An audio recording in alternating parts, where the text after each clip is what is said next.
Well, it wasn't always pretty, but it sure was sweet for the Arizona State basketball team here on Valentine's Day night.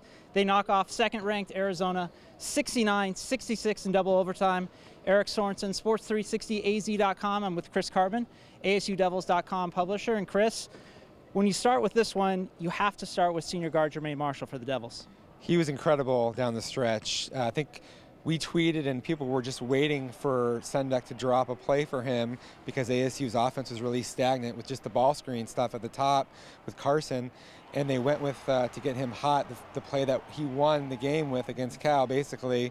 And he hit a three, then he got another three, and then he had that driving basket. He was incredible. 29 points. He had 11 of the team's field goals. I think they had 24 field goals in the game.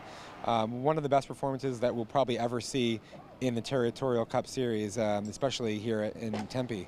You and I combined to play 0 minutes, and I don't know about you, but I was exhausted watching that one. Double overtime, emotional game, great crowd. Kind of a weird game, though. Lots of missed free throws, some sloppy play. You mentioned on Twitter early in the game that two really keyed up teams, they eventually settled down. How did you see it playing out? It was so emotional and just one of those games where a lot of things happened that were atypical, especially for ASU to emerge victorious, getting out-rebounded by 19. But U of A didn't shoot the ball well from the floor, and then especially from the free throw line, just left a ton of opportunities. I think 14 missed free throws. Some of those were front-end one-and-ones.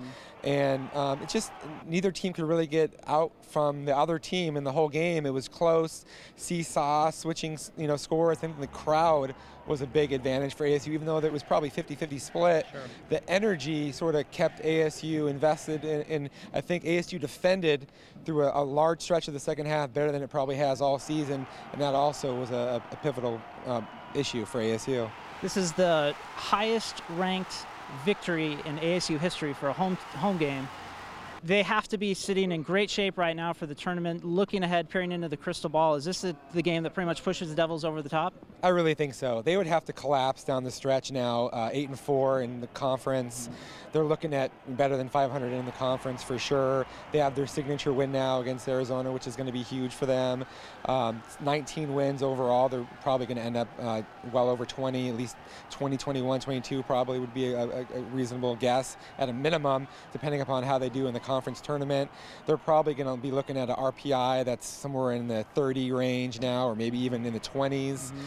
So they've really improved their profile. Of course, they're also on a hot streak here of late. Big night for ASU. The Sun Devils, 69-66, double overtime win over Arizona here at Wells Fargo Arena.